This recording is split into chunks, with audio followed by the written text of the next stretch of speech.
I am a favored concubine, able to hear the innermost thoughts of the emperor. In my previous life, I followed the whispers of his heart, fulfilling his every desire. I believed such devotion would lead to promotions, and perhaps even the title of empress. Alas, the emperor proved to be unworthy. Ignoring the counsel of his court, he fell in love with a fisherwoman from beyond the palace walls. Defying all opposition, he elevated her to the status of empress. Fearing that I might harm his beloved empress, he had me put to death prematurely. I end this new life. Upon hearing the emperor's thoughts once more, I chose to relay the information to my adversaries. His Majesty breaks out in hives upon tasting lychees. His Majesty intends to take action against your family. His Majesty speaks highly of your sister. Concubines and she were taken of sister. What should I do? I implore you to devise a plan swiftly. 01. I nearly found myself lost amidst the chorus of sister. In my previous life, they referred to me as a wretch. I did not remain idle either, calling them vile maids, imbeciles, lowly servants, and fools. However, that was all in the past. In this life, they are my beloved sisters. I gazed at Anfei and smiled. What is the haste? The hermit possesses cunning plans, but it depends on your resolve. Anfei quickly bowed her head, saying, My sister has just reached her coming of age, and she is already betrothed. Being in this hallowed palace, I cannot allow her to fall deeper into this snare. I beseech you, dear sister, to show mercy. I shall henceforth follow your lead. Initially, Anfei harbored doubts about my intentions. It was only when I instructed her to feign departure, then stealthily returned, that she witnessed the emperor's gaze unabashedly fixated on her tender sister.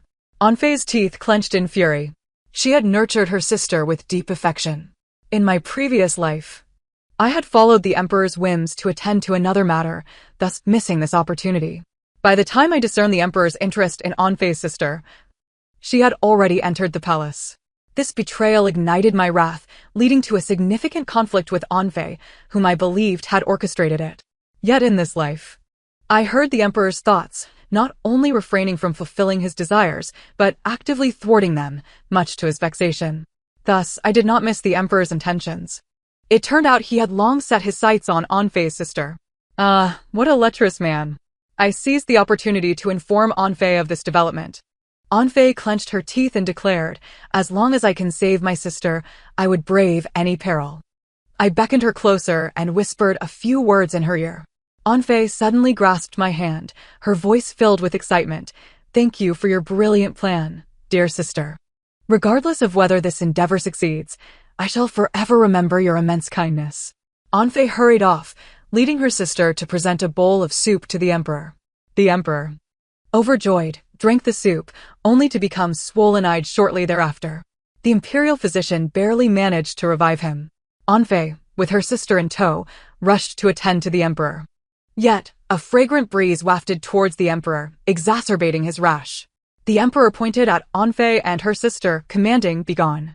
Anfei, heartbroken, departed, hastily arranging for her sister's marriage outside the palace. She urgently informed their parents to expedite the betrothal. By the time the emperor's rash subsided and he recalled the incident, news of Anfei's sister's engagement had already spread beyond the palace walls. The emperor fell silent, likely reflecting on how, on 2 occasions, he had encountered Anfei's sister only to suffer from the rash. He suppressed his thoughts, concluding, "It seems our fates are misaligned, destined to be apart." I could not help but smirk. In my previous life, he had brought Anfei's sister into the palace, only to tire of her after a few encounters. A new victim had emerged within the palace, while he reveled in freedom, pursuing another. Bah, a debauched fool. 02 months later, Anfei's sister married. And Anfei was utterly at ease. She came to express her gratitude. I dismissed those around us, and suddenly, she knelt before me, performing a grand gesture of reverence. "Sister, your life-saving grace, I shall never forget. From this day forth, I am yours. I shall heed your every word." I hurriedly helped her up, feeling a strange sense of touching gratitude. In my previous life, I had countless rivals in my quest to become empress. Yet, as I approached my demise, it was those very rivals who came to bid me farewell. The ones who understood me best were my enemies. They pleaded before the emperor, asserting that I would never harm the fisherman's daughter. Though the noble consort's words may be sharp, her heart is kind and benevolent. Though the noble consort may seem arrogant, her actions are honorable. Though she may seek favor, she does not stoop to treachery. Though she may covet affection, she would never resort to underhanded tactics. The noble consort. Enough. No more words, just let me die. The emperor hesitated.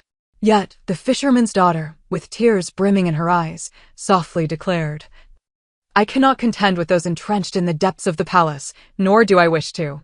Li Xin, if you cannot clear the obstacles from my path, do not confine me within this palace. The world is vast, where can I not go? It was this very statement that solidified the emperor's resolve. He offered me poison wine and banished the other consorts to a Buddhist temple. The grand palace was left with only the two of them, destined to live together eternally. Bah! In this life, I shall ensure they meet a wretched fate. I helped Anfei to her feet, feeling both awkward and proud. Ah, the daughter of the infamily. It seems a mere token of kindness can easily win your loyalty. Anfei clenched her fists in fury. Zhao Jiufeng, you will eventually poison your own tongue. I thank you for the little sachet of fragrance. You are my benefactor, and I shall not hold it against you. I shall simply remember your kindness. The sachet of fragrance was crafted from lychee shells, sugarcane residue, dried orange peel, and pear skin. Anfei increased the proportion of lychee shells, creating a new sachet. She and her sister sewed the sachet into their accessories, wearing them at all times. They even infused their hairpins, sleeves, and shoe ornaments with fragrant powder, and added lychee juice to their lip balm. The two nearly succeeded in causing the emperor's demise. However, the emperor could not die just yet. There were no pregnancies in the palace. 3 years had passed since his ascension, and not a single child had been born to him. I suspected the emperor might be impotent. Yet, when I died, the fisherman's daughter was evidently pregnant. Could it be that all the concubines in the palace were barren? I felt compelled to try again. 03, Anfei and I exchanged idle chatter. Our energies clashed, and our conversation soon escalated into an argument. Perhaps it was fated that we were to remain bitter rivals. Anfei eventually departed with gritted teeth. I felt a pang of regret and called after her retreating figure. Aniru, if you truly wish to repay me, then live well. In half a year, the emperor would don commoner's attire to tour the realm, meeting that fisherman's daughter. Among the many concubines in the palace, who constantly quarreled and envied one another, I felt no fear. Yet, that powerless fisherman's daughter instilled a deep sense of dread within me. A single careless word from her could sway the emperor's emotions. I wished for more familiar faces within the palace, as it would grant me a semblance of security. Anfei paused, turned back, and regarded me with a complex expression. Do not worry, for your sake, I shall also live well. I felt reassured. The daughter of the infamily indeed possessed admirable spirit. I continued to seek the emperor's company frequently. My sole intention was to discern whether I could conceive. Once I was with child, he would no longer hold any value for me. At that point, the emperor appeared delighted in my presence. My striking appearance and exquisite attire only accentuated the resplendence I exuded. The emperor once remarked that my presence evoked a sense of peace and prosperity within the realm. Yet, he later chose a fisherman's daughter who favored wearing plain garments and possessed a modest beauty. Indeed, the words of men are deceitful. To trust him would be folly. Even his innermost thoughts cannot be relied upon. Self-awareness is not a trait possessed by all, and even the emperor himself remains oblivious to his true desires. If he is fated to belong to another, then he shall toil endlessly in my service. I shall make him recoil at the mere mention of desire. I enticed the emperor into my embrace several times. After our trysts, he appeared utterly exhausted. The noble consort is truly a siren. I may very well perish in her embrace. I cannot endure another encounter today. I hope she takes the hint and refrains from provoking me further. As if that were possible. I possess ample means to ensure he is utterly drained. I sprinkled fragrant powder upon the emperor's face, body, and the bed. He flipped over, pinning me beneath him once again. Eventually, I too grew weary. The emperor's drowsy eyes struggled to remain open. Nestled within his arms, I traced circles on his chest, teasing him. I pitched my voice sweetly, Your Majesty, my birthday is approaching. What gift shall you bestow upon me? What is it that you desire? The tedious woman, always asking for more. My fists clenched tightly. In my previous life, I took his words to heart, suppressing my emotions and feigning indifference. Yet he accused me of pretending. When I did not pretend, I received nothing from him. In this lifetime, regardless of his thoughts, I shall only concern myself with my own. I playfully remarked, Your Majesty, I serve you so diligently. Might you grant me a favor? What is it that you wish for? I knew she aspired to be the Empress, oblivious to her own worthiness. My fists tightened once more. I have served in the palace for many years and long to return home to see my parents. I beseech you to grant me this, Your Majesty. My voice twisted in several directions. Even I found it tiresome. The Emperor paused, seemingly taken aback. I misjudged her. She is, after all, a home-loving person. Granted. That is a trivial matter. Do you have anything else you wish to request? His words were laden with implication, and I understood his intent.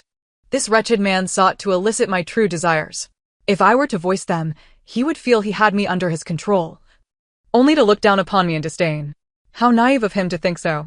I have no further desires, Your Majesty. I once considered becoming the Empress, but upon reflection, I realize I am unworthy. Being a mere consort would be the pinnacle of my fortune. Your Majesty, please do not lead me into wild imaginings. If I were to entertain such thoughts and you were to scold me, I would be terribly flustered. However, I trust you are not the type to act without honor. Thus I dare not indulge in such thoughts.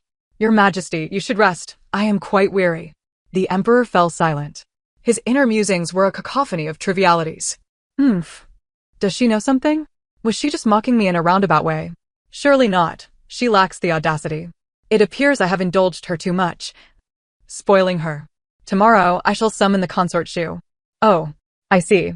Tomorrow, I shall provide consort shoe with some potent medicine. However, consort shoe does not quite trust me. She eyed me with suspicion. Are you truly so benevolent? I stifled a yawn and replied lazily. It is not solely for your benefit. Recently, His Majesty almost took a new concubine into the palace. Consort Shu's demeanor grew serious. She had heard whispers of the matter concerning Sisterin. Had it not been for the Emperor's sudden illness, it might have come to pass. But what does this have to do with me? I scoffed. What does it have to do with you? It is of great consequence. Surely it is our failure to serve His Majesty that has allowed him to entertain such thoughts. Must we not strive diligently to please him? Yesterday, I exerted myself to the utmost to satisfy His Majesty. Today, you must perform well, lest you disappoint me. Consort Shu's face flushed crimson as she rose, huffing in annoyance. How vulgar you are. Consort Shu is a learned woman, unlike me, who lacks both literary and martial prowess. In my past life, her father and brothers were imprisoned by the Emperor. She could only kneel before the Emperor, clutching the edict praising her family's loyalty, pleading for mercy and asserting her father and brothers could never commit treason. Regrettably, the Emperor never laid eyes on her. After her father and brothers perished, she starved herself to death to prove her innocence. I struggled so hard to rise in status, partly out of fear of the Emperor's arbitrary disposition. At the very least, the Empress is the Emperor's wife. Disposing of a wife could provoke considerable backlash. I sneered. We have been in the palace for 3 years. Yet none of us have borne His Majesty's offspring. Do you not wish to know whether it is His Majesty who is incapable or we who are lacking? Moreover, your family is about to face calamity. If you were to conceive, perhaps you could save your father and brothers. Consort Shu's face drained of color. What did you say? I feigned surprise, quickly covering my mouth. I said nothing. You did. I did not, Consort Shu. Do not attempt to slander me. I shall take my leave. I hurriedly slipped away. Consort Shu is stubborn. Had I directly told her the Emperor intended to deal with her family, she would undoubtedly dismiss it. Yet, if she were to grow suspicious and investigate, she would surely believe it. Indeed, that very night, a maid reported that Consort Shu summoned water several times before finally sleeping at the 3rd watch. Upon hearing this, I was furious. I had only kept the Emperor company until the 2nd watch. How could Consort Shu engage with him until the 3rd? Did she possess more cunning and skill than I? I could not believe I had been outdone by Consort Shu. Infuriating. Consort Shu monopolized the Emperor's affections for several consecutive days, her favor inciting envy. A few days later, she approached my palace with a grave expression. After dismissing my attendants, she suddenly slumped into a chair, as though all her strength had drained away. Her complexion was pale, and her eyes sparkled with unshed tears. Sister, you were right. The Emperor truly intends to harm my father and brothers. He harbors ill will towards them. But why? My father and brothers are unwaveringly loyal. My family, the Song clan, has served faithfully for generations. I hastily interrupted her. Stop. Stop, stop. Do not say any more. I could recite her subsequent words by heart. My ancestors fought alongside His Majesty to establish this empire. My grandfather was the grand tutor to the late emperor, honored posthumously in the ancestral temple. My father was a companion to the late emperor, serving at his side for decades. In my previous life, Consort Shu had cried out these sentiments countless times, yet none had ever swayed the emperor's heart. I said, "Have you considered that perhaps your family has become a liability?" Consort Shu sprang up, agitated. But my father is unfailingly loyal. He supported His Majesty's rise to the throne. The first thing a man does when he regains his footing is discard his crutch. Consort Shu collapsed helplessly into her chair, weeping in despair. What am I to do? Is my only option to die? Your death would be of no use. The emperor's affinity for you and his desire to eliminate your family are two entirely different matters. Consort Shu was momentarily speechless, her reddened eyes fixed on me in disbelief. Then what do you suggest? I sighed. It depends on whether your father and brothers value their lives or their positions more. Consort Shu immediately grasped my meaning, contemplating deeply. I said, my father and brothers may not believe me. I removed a bracelet from my wrist and handed it to her. Take this. Let your father present the bracelet to my father. My father will divulge everything he knows. That wretched emperor has placed the task of investigating Consort Shu's family upon my father. Though my father may uncover nothing, the mere mention of this matter will surely chill Consort Shu's family. These learned scholars place great importance on dedication and sacrifice. Consort Shu's family aspires to be like Zhuge Liang. Unfortunately, the emperor is no Liu Bei. They will eventually come to terms with reality. Once they do, it will be too late to turn back. Consort Shu hurriedly took the item and left. Before departing, she paused, hesitated for a moment, and informed me, Sister, you need not exert yourself with the emperor any longer. For 3 consecutive days, I have discreetly taken His Majesty's pulse and secretly observed him. I fear he may not be able. I was struck as if by lightning. He cannot? Cannot? How then did he manage to impregnate that fisherwoman? I seem to have stumbled upon a monumental truth. Are you certain? I studied under renowned physicians in my youth and accompanied them on their rounds. It was only upon entering the palace that I pretended to be ignorant. I am confident in my observations. I gritted my teeth in frustration. That wretched emperor. He has taken advantage of me for so many days in vain. Is the emperor aware of this? Consort Shu hesitated. He likely does not know. The imperial physicians have always been cautious with their words, especially regarding matters of His Majesty's progeny. Then that is good. I resolved firmly. I must conceive. The fisherman's daughter could bestow a green hat upon the emperor, so too can I. I am preparing for the family visit. The noble consort is also occupied. The following day, news reached the palace that the grand tutor had fallen from his carriage and broken his leg. In a bid to protect their father, the elder brother of the noble consort injured his arm. The grand tutor, aged and frail, found his old ailments exacerbated by his injury, and he was nearing the end of his days. The elderly often speak of returning to one's roots. The elder brother of the noble consort promptly requested to resign from his official duties to escort their father back to their homeland. The emperor granted his request. On the day I was to leave the palace for my familial visit, the noble consort came to see me off, tears silently streaming down her face. I envy you, elder sister, for being able to return home, while I cannot even bid farewell to my parents. From this moment forth, I shall have no kin left in the capital. My heart softened a little as I patted her head. It was likely that her father and brother would never return to the capital. When compared to power and fate, life itself holds greater significance. I murmured, would you not consider bearing a relative for yourself? She was taken aback. I gazed steadily at her. This opportunity comes but once. Suddenly, she grasped my hand. I beseech you, elder sister, assist me. If he is unkind, do not blame me for being heartless. Await my good news. I returned home for a brief visit. Though it was termed a homecoming, I remained under the watchful eyes of others throughout. Only during the moments I greeted my mother and sisters did I have the briefest opportunity to share private words. My mother gripped my hand tightly. Her voice laced with anger. Zhao Jiufeng, you are truly bold. You risk the lives of our entire family. I merely replied, the emperor is incapable. relying on him. I shall never bear children in this lifetime. My mother's grip loosened. Cursed Zhao Xin. Her eyes reddened. Mine too brimmed with tears. The noble consort's family serves as a cautionary tale. The emperor is unaware of his own impotence. This child may very well be our family's salvation, if not, we shall all perish together. My mother, resolute, gently patted my hand. Do not worry, I shall be here. I shall prepare everything. Prepare 3 portions for me. My mother nearly stumbled. I declared boldly, I have several sisters in the palace. And you still speak of sisterly affection in matters such as this? This is the Zhao family's tradition. When something good arises, we naturally share it with our sisters. My mother clenched her teeth and departed. When I returned to the palace, I carried a large box, filled with silver notes on top and indescribable items concealed below. Upon my return, I summoned the noble consort and consortin, showing them the contents. The sooner you utilize this, the more effective it will be. You may decide how to proceed. Should you wish to use it, then do so. If not, simply discard it. This opportunity is singular. The noble consort was the first to take one. If one consort becomes pregnant, the emperor may suspect her. However, if several consorts are with child, he will only doubt the skills of the imperial physician. Count me in.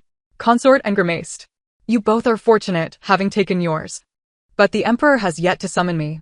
My timing for conception is not aligned. What difficulty is there in that? This evening, you shall bring the emperor a bowl of tangyuan. That rascal has been craving it of late. Then count me in as well. Consort and took one too. That very night, she brought tangyuan to the emperor, charming him into her quarters. By the 4th watch, they had finally rested. I felt a pang of sorrow. Cursed noble consort and consortin. What methods did you employ to keep the emperor engaged until the early hours? My pride was deeply wounded. Thus, I resorted to mischief, spreading word of the emperor's preferences throughout the palace. This kept him quite busy. Today, the gifts from Zhao Guiran pleased him. Tomorrow, those from Li Guiran would satisfy him. The day after, it would be Song Marin. However, Song Marin was turned away at the gates, for the emperor had indigestion and decreed that all offerings from the consorts be returned. I felt a twinge of regret. How foolish of Song Marin. She should have brought digestive pills. Yet, on the day after, another consort had the same realization. The beauties of the harem united in their efforts. Over the course of a month, the emperor indulged in extravagance. Both the upper and lower echelons of the court became overly satiated. Meanwhile, my pregnancy began to show. During a banquet, I found myself feeling nauseous. As I retched, both the noble consort and could not hold back either. In an instant, the entire banquet descended into chaos. After the imperial physician took their pulses, he knelt to congratulate the emperor, declaring that the 3 consorts were with child. The emperor was overjoyed, taking pride in what he perceived as proof of his virility, exuding an air of conquest over the harem. He failed to notice the furrowed brow of the chief physician. He lavished rewards upon the harem, bestowing gifts upon the pregnant consorts. Then, he discreetly left the palace. The night before his departure, he came to see me. A phone while I am away. The harem will rely on you to manage affairs. Now that you are with child, you must prioritize your own well-being. What nonsense is this? You expect me to oversee the harem while also taking care of my health? What of your own condition? I squeezed my voice gently. Your Majesty, might you reconsider your departure? I wish only to be with you. The emperor's body stiffened momentarily. A phone, be good. The realm requires my presence. Have these women of the harem never encountered a man? Each one rushes at me upon seeing me. At this rate, my waist may very well give out. If I do not escape the palace soon, I fear I shall perish beneath these women's desires. I thought, no, why take so many consorts if they serve no purpose? Useless man.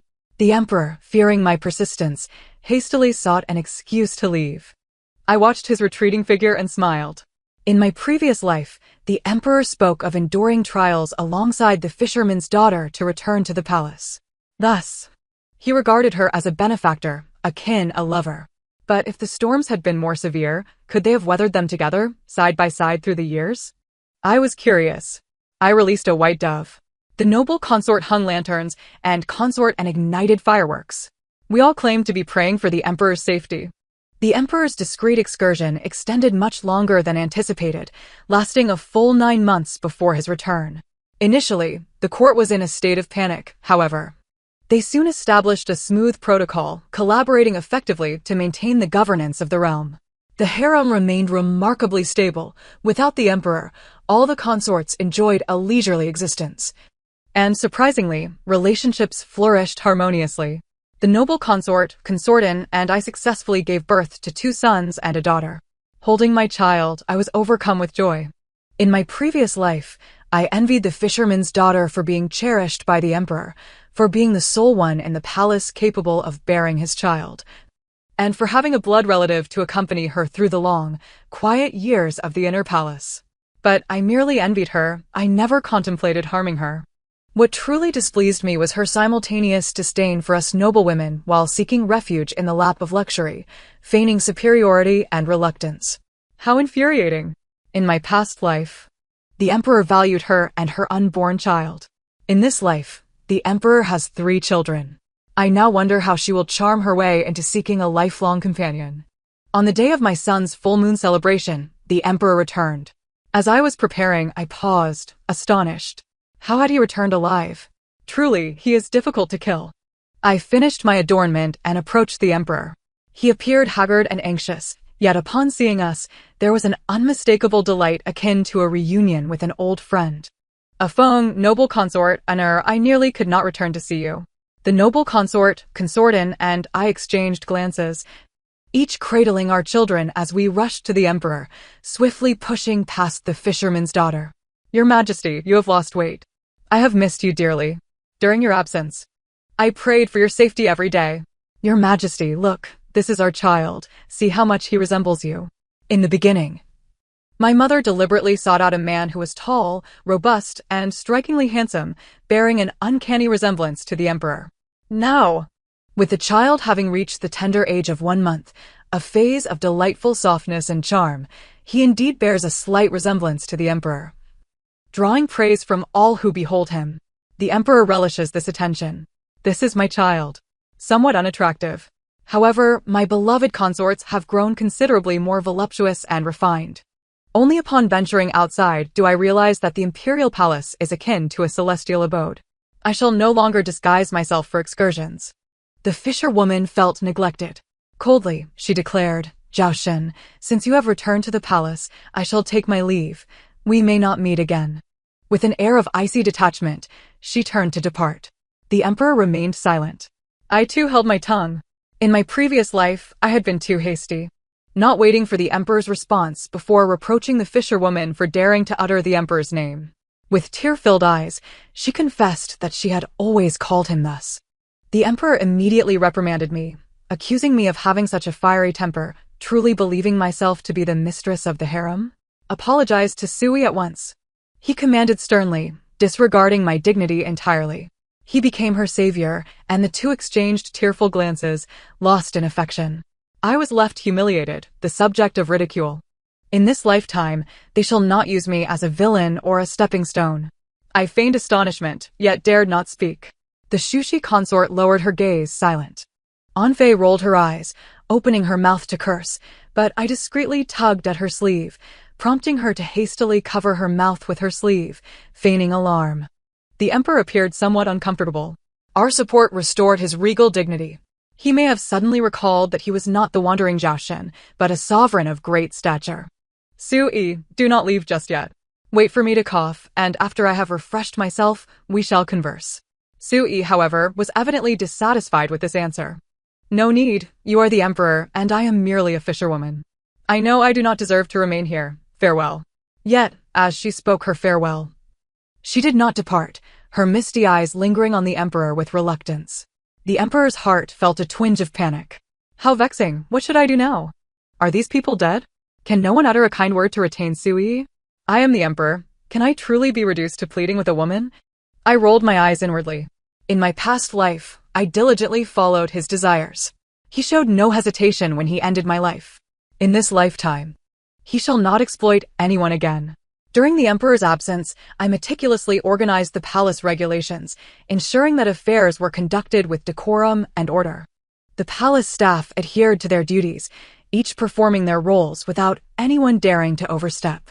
All eyes were fixed upon the emperor and Zhao Sui, witnessing their poignant romance. Seeing no one to plead for her, Zhao Sui gritted her teeth and stormed out in anger. Approaching the doorway, she dramatically swayed and collapsed to the ground. The emperor rushed to her side. Sui, are you all right? Someone quickly summoned the imperial physician. The physician arrived and diagnosed that Zhao Sui was pregnant. While he offered his congratulations, his furrowed brow betrayed his concern. I exchanged glances with Shushi and Anfei. Anfei discreetly gave a thumbs up. Shushi adjusted the green hairpin atop her head. I thought to myself that I too possess a few green hairpins. Perhaps I shall adorn my hair with them fully tomorrow. The emperor was elated, embracing the slowly awakening Zhao Sui, tears of joy streaming down his face. Sui, did you hear? We are having a child, our child. Zhao Sui smiled through her tears. This child cannot be kept. I am the daughter of a respectable family. And to have an affair with you is already a transgression. This child is a mistake, and I cannot err again. Give me a bowl of medicine to terminate this pregnancy. The emperor held her tightly, heartbroken. Sui, you cannot be so heartless. This is the child I have longed for. I must give it a rightful name. I will marry you and elevate you to empress. But I am merely a fisherwoman. No one will accept me as empress. Furthermore, I fear this treacherous palace. I only wish to live a simple life with my husband. If you cannot provide that, then let me go. I will not let you go. Should anyone object, I shall have them executed. He turned to us, his expression resembling that of an enemy. I thought, how absurd. I have not uttered a single word.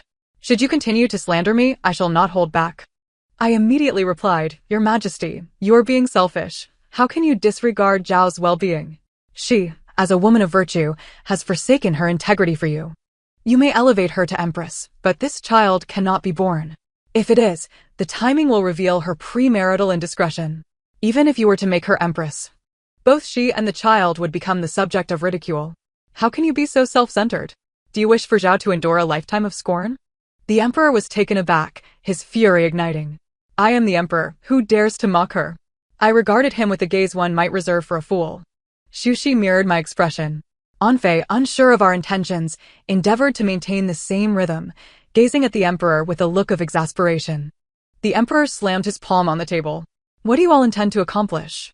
I responded, Your Majesty, when a prince is born, there are midwives, physicians, palace maids, and eunuchs in attendance, nursing mothers and wet nurses to care for the child. The birth will be overseen by the Astronomical Bureau and recorded in the imperial annals, with countless eyes watching. Do you plan to kill everyone in the realm? Or do you intend to conceal Zhao, allowing her to live in solitude for the rest of her life? You are clearly envious of Sui and wish to harm her. The emperor roared. I raised my voice even higher. Your Majesty, I harbor no grudge against her. Why would I envy her? Is she more beautiful than I? Is her lineage superior? Is her grace more refined? I surpass her in every aspect. Why would I be envious? Because I have feelings for her. Ha ha. What significance does his affection hold? In my past life, I held no such feelings for him. In this life, it is even less likely. I replied coldly. From the moment I entered the palace, I understood that I would share you with the other sisters. According to ancestral edicts, you are destined to have one empress. For consorts, 9 concubines, 27 wives, and 81 consorts. With so many sisters already in the harem, what harm would one more do? I shall not harbor jealousy because you hold affection for her. Rather, I would rejoice at your finding a worthy partner. However, harsh truths are often unwelcome. Since you refuse to listen, I shall take my leave and allow you to decide for Zhao. I swept my sleeve and turned to exit. Shushi shook her head in resignation. Your Majesty, you have truly misjudged the favored consort. During your absence, it was she who carefully attended to me, allowing me to safely deliver my child. Had she truly wished for my misfortune, my child would not have survived. Your Majesty, I shall take my leave. Anfei also sighed deeply. Your Majesty, after your departure, harmony reigned in the harem, all thanks to the favored consort's benevolence and fair dealings. If you truly cherish Zhao, you must consider her reputation. The honor of an ordinary woman is of utmost importance, let alone that of an empress. Alas, Zhao, take heed. If you truly wish to ascend to the throne, you must remain unblemished yet now. 3 voices echoed this sentiment. The emperor appeared lost. Zhao Sui, too, was bewildered. What should have been a joyous occasion had turned into a source of distress. For 3 consecutive days, I avoided the emperor. Whenever he sought me out, I claimed to be unwell and unable to meet him. He visited Shushi and Anfei, where they recounted my virtuous conduct during his absence. The emperor might have genuinely felt he had erred, yet he remained perplexed. The child has come. Must it truly be terminated? The noble consort Shufei spoke calmly. Although Miss Zhou enjoys His Majesty's favor, her family background is unremarkable, and her appearance is rather ordinary. The only virtue she can contend with is her moral character. To elevate Miss Zhou as Empress is not solely His Majesty's decision, it also requires the recognition of the realm and the approval of the court officials. Curiously, Consort inquired, Your Majesty, how did the ministers respond when you proposed Miss Zhou's elevation in the previous court? The emperor's countenance darkened, revealing his displeasure. He had not dared to mention it. I am well aware of the events that transpired in the previous court these past few days.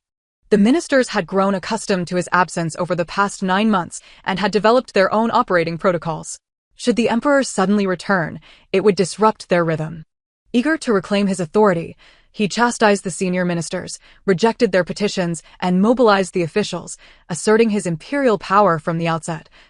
Rather than expressing gratitude and proceeding with caution, the ministers were not to be trifled with. They invoked ancestral precedents, employing etiquette and regulations to constrain the emperor. A rift grew between them. In his previous life, the emperor had spent little time outside the palace, and upon his return, he swiftly reclaimed power without much opposition. This time, however, he faced a challenging predicament. Should he dare to propose Miss Zosui as empress now, he would be met with fierce rebuke from the ministers, ultimately compelled to issue a self-accusatory edict and seek forgiveness from the ancestral spirits to quell the matter. With a stern expression, the emperor departed from Consort Shufei's palace. He barged into my chamber, his demeanor frigid. I performed my courtesies and turned to entertain the child.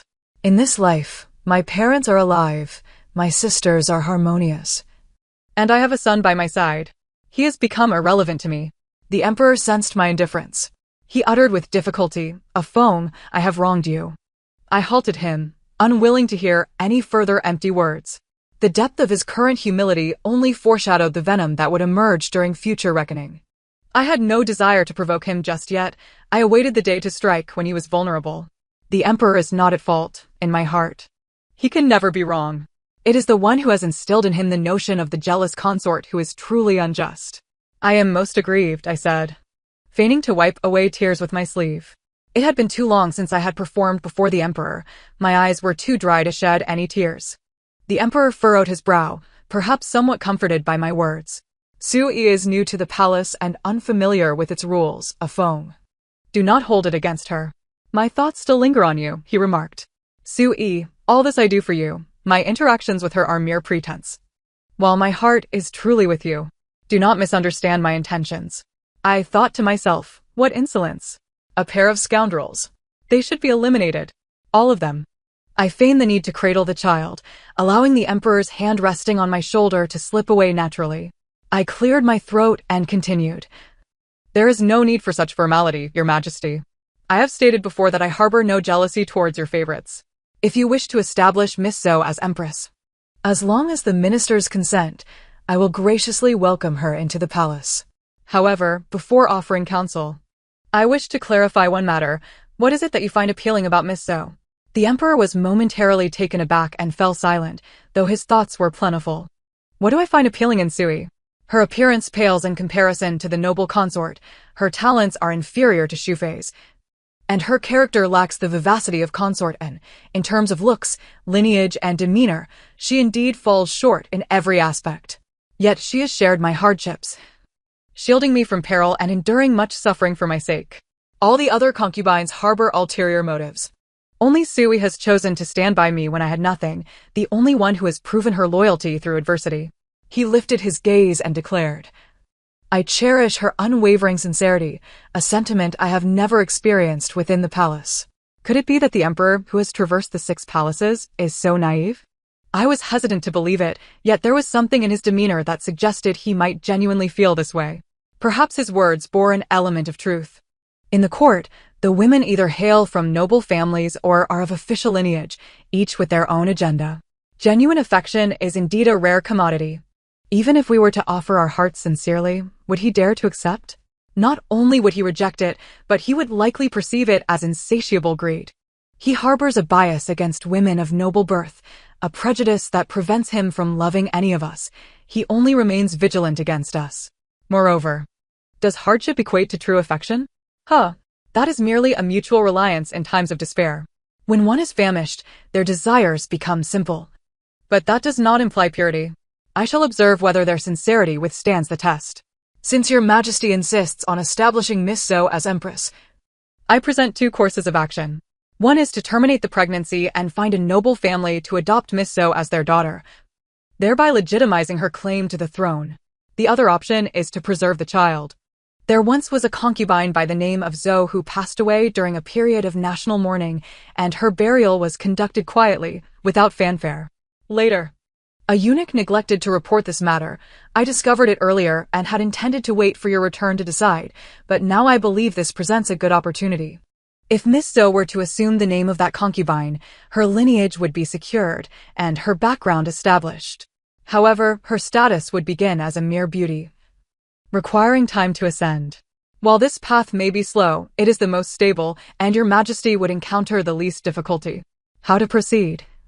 I leave to your majesty to discuss with Miss Zhou and make your own decision. The emperor departed, burdened with thoughts. I watched his retreating figure, the corners of my lips curling into a slight smile.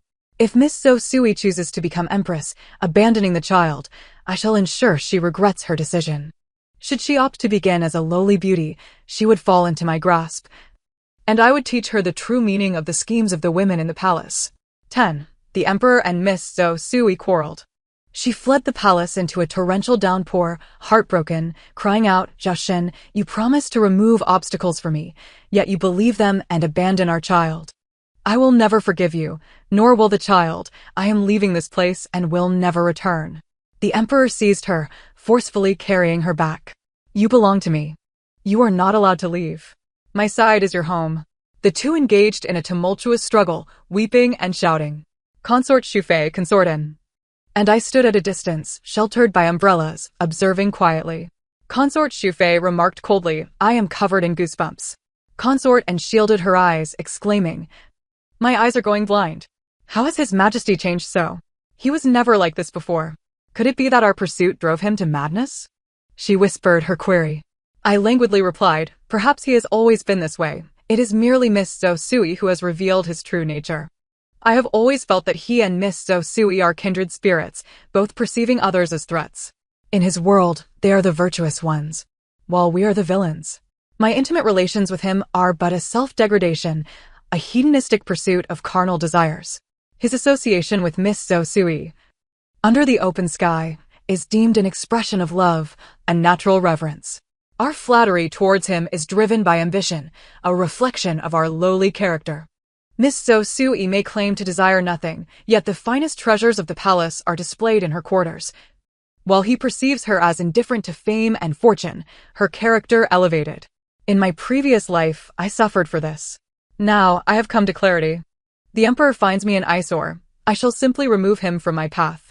Thus, my world will be filled with those who are pleasing to me. Such is the righteous way. 11. I know not how the emperor persuaded Miss Zhou Sui, but she consented to terminate the pregnancy. I was delighted and personally brought the imperial physician to prescribe the abortifacient. This is the miscarriage medicine from Physician Song. Though it may be bitter, its efficacy is renowned. I informed her. This is the medicine from Physician Zhao. Its properties are mild and do not harm the body, though the process may take longer. Should Miss Zhou choose this remedy, she must endure a bit of pain. This is the medicine prescribed by the imperial physician. Its potency is somewhat intense, however. The process is swift. After taking it, you shall not serve His Majesty for at least 3 months, said Zhou Sui, her face as pale as frost. Your Highness, are you attempting to frighten me? I ignored her, turning my gaze to the emperor and lamented, Your Majesty, perhaps you should select for Miss Zhou. For whatever I say now, she is likely to find displeasing. I moved behind the emperor, offering Zhou Sui a provocative smile. In my past life, she had been thus before the emperor, using words of compromise and resignation to imply my assertiveness and her jealousy. In this life, I return her methods in kind, hoping she can endure. The emperor urged, Sui, choose one. Tears brimmed in Zhou Sui's eyes. Brother Shin, can you not see how she bullies me? If she truly cared for me, she would present a suitable prescription, not 3. The emperor furrowed his brow as he regarded me. I glanced at the 3 imperial physicians, who expressed their helplessness. We 3 focus on different aspects, thus our prescriptions vary, yet all are effective and beneficial for the young lady. If a single formula is required, it can be arranged. Please wait a moment. The physicians proceeded to concoct a new prescription. Moments later, they presented one. Zhou Sui appeared satisfied, and a maid was dispatched to prepare the medicine. I had the Shufei examine it, and she nodded in approval. I understood then that this prescription would be bitter. The duration prolonged, and she would need to wait another 3 months before serving the emperor, incorporating the shortcomings of all. My efforts to enhance the physician's welfare had not been in vain. I felt quite content. Shortly thereafter, the medicine was ready. Zhou Sui took a sip and promptly spat it out. So bitter, she cried, utterly pitiable. The emperor, exasperated, implored, Sui, cease your fussing. I am truly exhausted. In just a few days, fatigue was already etched upon his features.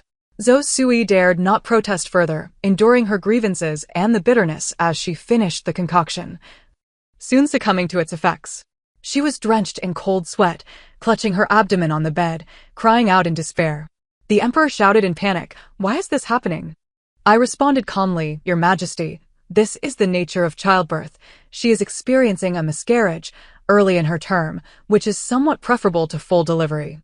I lowered my head to kiss the child in my arms. Yet, it was worth it. He is my little treasure. For him, all is worthwhile. The emperor's gaze was tumultuous. Were the concubines also like this during childbirth? But I was not present then. I owe them. As long as they remain docile and do not trouble Sui, I shall show them leniency. Ah Feng, you have worked hard during this period, he uttered, rarely speaking kindly. But I no longer required his words. In my past life, Zhao Jiao Feng willingly played the role of his lapdog, merely yearning for a word of affirmation, yet facing incessant suppression, skepticism, and harshness. In this life, I shall seize what I desire for myself. I will praise myself, love myself, and treat myself with sincerity. I smiled, Your Majesty. Since your return to the palace, you have yet to thoroughly examine your health. Today, with several imperial physicians present, allow them to examine you as well, lest I worry. The emperor hesitated. Shufei interjected, Your Majesty, Miss So will require some time.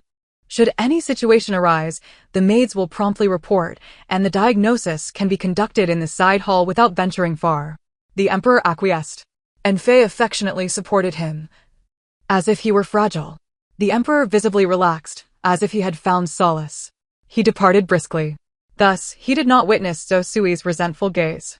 I understood her feelings. She was here, utterly alone, enduring pain, uncertain of her future. He, however, only cared for himself, seeking tranquility. They had once shared hardships, felt mutual empathy. Yet, now returned to the opulence of the palace, he stood as the exalted emperor, while she was a nameless fisherwoman, the disparity stark. In truth, the gap had always existed, merely overlooked before. Now, they had merely returned to their respective circles, nothing more. The physicians examined the emperor, from top to bottom, inside and out. After their assessment, they furrowed their brows. I immediately inquired, Your Majesty, how is your health? Speak openly, should you or I require caution moving forward. If you conceal the truth and suffer injury due to negligence, the blame shall fall upon you. The 3 physicians promptly knelt. We are at fault, we dare not speak. The emperor, perhaps sensing something amiss, darkened his expression and commanded coldly, Speak. The physicians exchanged apprehensive glances, and the foremost one, trembling, said, Upon examining Your Majesty, we discovered prior injuries. It is feared that you may find it difficult to father children in the future. The emperor was rendered speechless, his expression akin to being struck by lightning. For a moment, he could not comprehend. You dare not speak such nonsense. We would not. The 3 physicians quaked in fear as they knelt. In truth, they had long known the emperor's inability to conceive. Yet, previously, they held on to a sliver of hope, fearing that should a concubine become pregnant, it would reflect poorly on their medical skills, thus they refrained from disclosing the truth. But now, with the emperor's lower body grievously injured, that hope was entirely extinguished. Should any concubine become pregnant, it would indeed be a green hat placed upon the emperor's head. Thus, they had no choice but to speak. Today was an opportune moment for them. The emperor's face was a mask of confusion, and after a moment, he seemed to awaken to the reality. "Sui," he exclaimed, realizing that if he could no longer bear children, the child in Zhou Sui's womb would be his last. But it was too late. I allowed a fleeting smile to grace my lips before swiftly concealing it, following closely behind. Xu Fei and En Fei lifted their skirts to pursue, fearful of missing anything. The three physicians hurried after them as well. As we drew nearer to the main hall, Zhou Sui's anguished cries grew more pronounced. The midwife was soothing her, saying, "Just a bit more effort, and it will be out." The emperor cried out no. However, Zhou Sui startled and trembled. The midwife joyously exclaimed, "It's out, a boy." For months along, but alas. The emperor halted in his tracks as he entered the inner chamber, his cold gaze fixed upon the midwife. "You just said how many months?" "Replying to your majesty, 4 months. Can you ascertain the gestational age of the fetus?" The midwives exchanged glances before responding honestly. "Your majesty, each month, the fetus's length, weight, and features vary. I have delivered many, and I can discern that the child in Lady Zhou's womb is over 4 months. I would not mistake it." The emperor shut his eyes, taking a deep breath. When he opened them again, the fury in his gaze had transformed into tranquility. "All of you leave." The crowd, bewildered, gradually withdrew. The emperor added, "The 3 imperial physicians remain. How I wish to be among those left behind." Alas, he did not keep me. I walked slowly, with Xu Fei beside me and En Fei trailing a few steps behind. We all heard a thunderous roar from within the inner chamber. "You deceitful wench. How long do you intend to deceive me?" I allowed a slight smile to curve my lips. In this life, I had sought out Zhou Sui, but she was nowhere to be found. It was as if she resided in a secluded paradise, accessible only to the emperor. Thus, I could only focus my efforts on the emperor, delaying his encounter with Zhou Sui. For over a month before his departure from the palace, he had indulged in leisurely travels. I waited until he ventured far from the palace, ensuring he could not return in time, before commanding others to pursue him. Yet, the emperor was indeed hard to kill. Despite our utmost efforts, we had only managed to inflict a wound upon his lower body. He was cast adrift in a fishing village where Zhou Sui rescued him. After nursing his wounds, he returned to the capital quietly with her, both having traversed trials and tribulations, kindling feelings for one another, ultimately succumbing to their desires. I believe the emperor must have been elated at that time. A man, wounded in body, often seeks to reaffirm his worth through the conquest of women, striving to reclaim his lost dignity. The prospect of Zhou Sui's potential pregnancy would have filled him with immense joy, serving as the finest testament to his enduring virility. Yet today, the words of the imperial physician and the midwife shattered his self-esteem into 1,000,000 pieces. He was merely a pitiful creature, stripped of power, bereft of the ability to procreate, adorned with the green hat of infidelity. The pure and unblemished love he had long yearned for turned out to be a deceitful wretch, a master of lies who weaves deception with ease. We need not lift a finger. He would soon trample her into the mud himself. What transpired after our departure that fateful day, I pieced together from the murmurs of several palace servants. The emperor summoned the royal physician to ascertain the age of the fetus, then cruelly severed the tiny fingers of the unborn child, allowing the blood to seep into his bones, desperate to confirm whether the child was truly his. But he failed. I suspect he may have gone mad. To verify paternity through such barbaric means is nothing more than a folk belief. How could he be so credulous? Perhaps he was indeed cornered, like a trapped beast. Zhou Sui, having bypassed the customary confinement period, was demoted to a mere palace maid. The emperor commanded her to serve him, subjecting her to daily torment while keeping her under his watchful eye. He would carelessly scatter objects, forcing Zhou Sui to kneel and clean up the mess. He crushed her hands underfoot, deriving delight from her tears. He demanded she grind ink, only to splatter it upon her, using her ink-stained form as a canvas for his amusement, laughing heartily at her plight. He ordered her to prepare meals, then threw the food in her face, forbidding her to wash it off. After witnessing so much, I realized the depths of his depravity. The emperor, disillusioned in his harem, unleashed his frustrations upon the court, seizing the opportunity to deal with several powerful ministers and reclaim some of his authority. Had he not been present, I would have taken similar actions. It was fortuitous to address these matters in his reign, sparing my hands from future stains. Once he had settled these affairs, I began to move, inadvertently crossing paths with Zhao Sui. By then, she had become a shadow of her former self, gaunt and frail, her spirit seemingly extinguished. Upon seeing me, she offered no greeting, but rather a sardonic smile graced her lips. You women of the inner palace are truly repugnant, engaging in nothing but schemes and machinations. I may not be able to contend with you, yet I still find you loathsome. Her beauty, once a 7 out of 10 upon her entrance to the palace, had dwindled to a mere 4, yet her eyes shone with an astonishing brightness. I recalled a certain ailment, characterized by bulging eyes and a thickened neck, and her symptoms seemed to align. I am confident I have wronged you in no way, yet from the moment you entered the palace, you have sought to undermine me. What fuels your hatred towards me? Why should I divulge that to you? Her smile was laced with an enigmatic self-satisfaction, as if she alone were awake in a world of intoxicated souls. I pondered, perhaps knowing was not imperative. If she were to perish, all secrets would die with her. I replied with a smile, if you wish to keep your silence, then do so forever. Those who speak are but dogs. Zhao Sui widened her eyes. A breath caught in her throat, her expression a portrait of distress. With a cold huff, she turned to leave. I know who your accomplice is, I declared. Her steps faltered. You resort to such underhanded tactics, tarnishing a woman's honor to suppress her. Such actions I utterly disdain. I trust not a single word you utter. I chuckled softly. Shall I address you as Miss Zhao or perhaps Miss Zhou? Should I call you Zhao Sui or Zhou Sui? Her glance over her shoulder was laden with displeasure. This is absurd. Ha ha ha ha ha. I was uncertain before, but your reaction has confirmed my suspicions. I recall that the former empress bore the surname Zhou. After the fall of the previous dynasty, her kin protected the royal family, vanishing into obscurity. Who would have thought you were a descendant of that fallen house? Her face paled in shock, before a strange smile crossed her lips. You are a loyal hound to Zhao Shen, but do you know what he says of you? He claims you are a beauty without wit, grandiose yet oblivious, and that had he not been compelled to rely on your family, he would not wish to see your face for a single day. If he feels this way about you, why do you still serve him?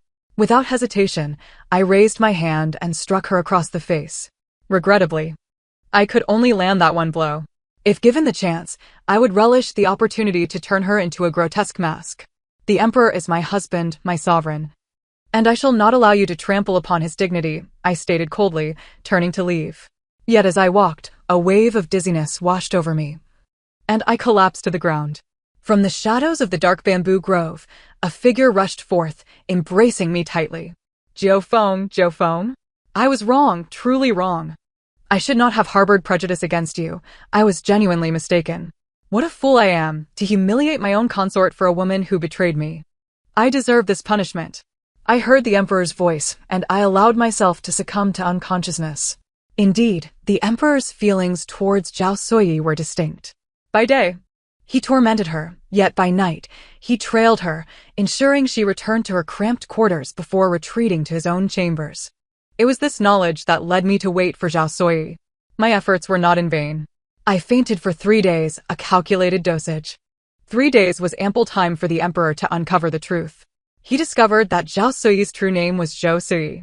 They were remnants of the fallen dynasty, having lived in seclusion in a fishing village for decades. When the emperor inadvertently stumbled upon them, they perceived it as an opportune moment to restore their former glory. They intended to use Zhou Sui to obscure the royal bloodline and seize the throne without bloodshed. Initially, Zhou Sui shared this ambition. However, once within the palace, her thoughts shifted. She no longer wished to be under the control of the remnants of the fallen dynasty. She understood their inevitable failure. When that time came, they could escape easily, while she would meet her demise within the palace's depths. She yearned to seize control of her own fate. Yet, how to achieve this? She intended to observe the unfolding situation and let nature take its course. Should the emperor prove formidable, she would utilize his strength against us, bear a child alone, and bask in the splendor. Should the other consorts prove powerful, she could use the pretext of disposing of the child to eliminate future threats, leveraging the emperor's guilt to suppress the other consorts and elevate herself to prominence, allowing her to conceive at her leisure and secure her position. She had meticulously planned every detail. The only factor she had not accounted for was the emperor's inability to procreate. All her aspirations crumbled into dust. The emperor was on the verge of fury. He had always believed his love for Josui was genuine, never suspecting that from the moment he descended into that fishing village, he had been ensnared in a web of deceit. He now harbored a deep resentment for Josui, and a greater loathing for the remnants of the fallen dynasty. He dispatched men to eradicate them, but they had long since vacated. The emperor now existed in a state of unbridled rage, finding fault with all around him. The ministers dared not provoke him, and the consorts refrained from approaching him, leaving him to unleash his wrath upon Zhao Sui in increasingly inventive ways. In a fit of rage, he conceived a plan. He intended to elevate Zhao Sui to the status of empress and signal to her allies to come forth. Unbeknownst to them that Zhao Sui had lost the child, they would surely come to witness his humiliation, at which point he would ensnare them all. Fearing I might misinterpret his intentions, he sought me out to explain. This was my first encounter with him upon awakening. He had lost considerable weight in just a few days. Feng, do not misunderstand. I do this to draw the snake from its lair. Once I have dealt with those remnants of the fallen dynasty, I will reward you handsomely. I shall make you empress, and Zhou Sui will be at your mercy. Perhaps I truly was mistaken. My mother's judgment is indeed sharper than my own. While noble women may be pretentious, their sense of propriety and honor is ingrained in their very being. Zhou Sui, that harlot, cannot hold a candle to Feng. I paused for a moment, yearning to offer a piece of advice. One must not view life in absolutes of black and white. Is it not possible that every individual harbors both virtue and vice, with the balance swaying according to the prevailing moment? Yet, upon reflection, I dismissed the thought. In this lifetime, the emperor and I could never sit down for an earnest conversation. Thus, let everything come to a close. On the day of the coronation ceremony, the emperor forbade me from hastening the preparations. Zhou Sui appeared pallid, clad in an oversized bridal gown, manipulated by the palace maids like a marionette, exuding an air of desolation akin to the twilight of a setting sun. Upon seeing me, her eyes ignited with a startling brilliance. Zhao Jiufeng, have you come to witness my humiliation? Were I born of the same lineage as you, I would not be outdone. I would ensnare Zhaoshan completely, leaving you to languish in solitude within the palace for eternity. I have not lost, and you shall not revel in my misfortune. Oh? Huh. You are mistaken. Your victory lies in your humble origins. Were you a noblewoman, the emperor would scorn you just as readily. With your looks, even entering the palace would be a challenge. In this second life, I have long been curious about the emperor's thoughts. Why does he disdain noblewomen? Why does he perceive us as inherently wicked? Later, I learned from an elderly palace maid that, during his youth, he faced harsh criticism from his mother, a woman of noble birth who held grand expectations for him. Unfortunately, the emperor was of mediocre talent, lacking any remarkable attributes. To inspire him, his mother incessantly compared him to others. Today, he could not outshine a scion of a prominent family in archery. Tomorrow, he fell short in calligraphy. For his entire childhood and adolescence, he endured relentless suppression, living in a state of despair. Yet fortune smiled upon him. His mother, through sheer determination, carved a path for him to ascend to power. Remarkably, upon his coronation, after she had chosen his consorts, she departed this world. No one constrained him any longer. He could now unreservedly reveal his true nature. The more accomplished the consorts selected by the late Empress Dowager, the more he felt inferior. He could only regain his self-esteem by belittling us.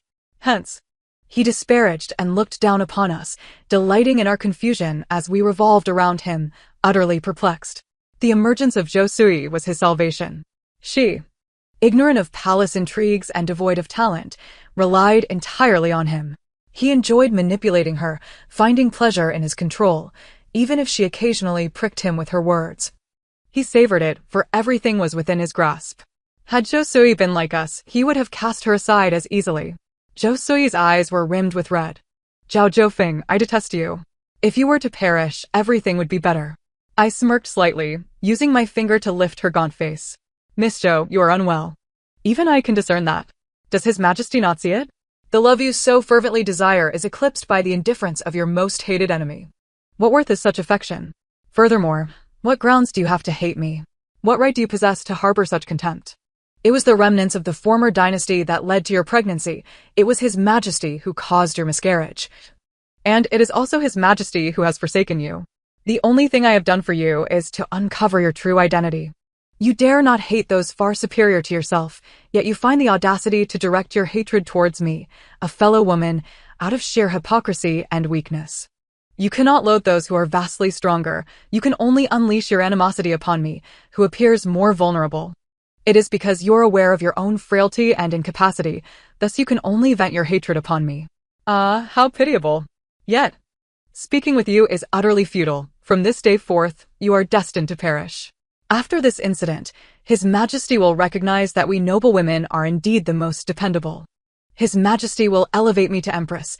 I shall be the sole woman by his side. And you, ultimately, shall meet your demise. Zhou Sui lunged at me in a fit of rage, only to be restrained by the palace maids on either side. I want you dead, wretched servant. I want you dead. I lifted my gaze defiantly towards her. I am the true victor. Savoring the fury in Zhou Sui's eyes, I departed with satisfaction. The ceremony commenced. The emperor appeared in the square, leading Zhou Sui by the hand. Amongst the crowd, indeed, sat some discordant figures. Their complexions were darkened, bearing the marks of years spent in hunting and fishing. Though they donned fresh attire and displayed courteous manners, it was evident that their elegance was not ingrained, but rather a mere facade for the occasion. Their eyes bore a fierce intensity as they gazed upon the emperor, their lips curling into secretive smiles. As the ceremonial music played, the emperor raised his hand. Suddenly, the soldiers standing behind those figures silently brandished their axes and struck downwards. Blood erupted as heads fell, their faces still adorned with eerie smiles. Zhou Sui was horrified. Clutching her head, she screamed and flung herself into the emperor's arms. Brother Shin, save me. The emperor, momentarily bewildered, instinctively reached out to catch her. However, in addition to her warm embrace, he grasped the cold blade of a dagger. Zhou Sui, bloodied yet smiling, swept past the emperor and looked at me, laughing maniacally. I have won, the victor is I. What I cannot possess, you shall not attain either.